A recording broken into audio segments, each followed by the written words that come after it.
আজকে থালকুড় শাক নিয়েছি রান্না করব বলে। আমাদের বাগানে অনেক থালকুড় শাক হয়েছিল, তুলে এনেছি, সেটাকেই রান্না করব। ভালো করে বেছে নেওয়া হয়েছে, এখানে কেটে নেওয়া হচ্ছে কুচি কুচি করে।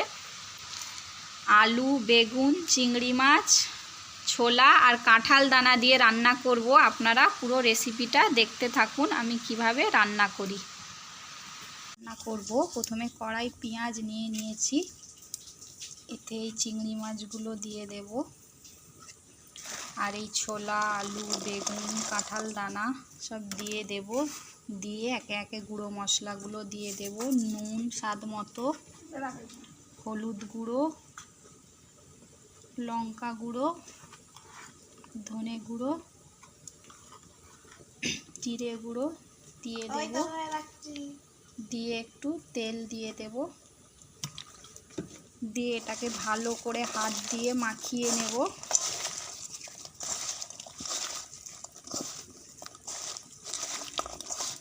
ভালো করে হাত দিয়ে মাখানো হয়ে গেছে, এতে সামান্য জল দিয়ে দেব। দিয়ে এটাকে একটু চুলোয় বসিয়ে দেব, সেদ্ধ করে নেব।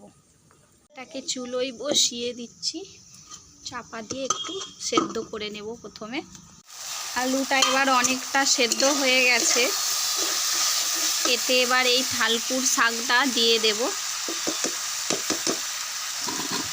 দিয়ে এটা ভালো করে কষিয়ে নেব।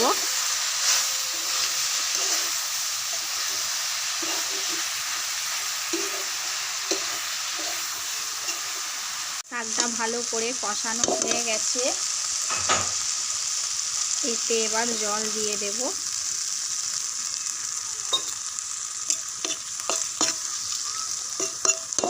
দিয়ে এটাকে ভালো করে চাপা দিয়ে দেব। শাকটাও ভালোভাবে সেদ্ধ হয়ে গেছে, একটু ঘেঁটে নেব ভালো করে, ঘেঁটে নিলেই হয়ে যাবে। ভালো করে ঘেঁটে শাকটাকে নামিয়ে নেব।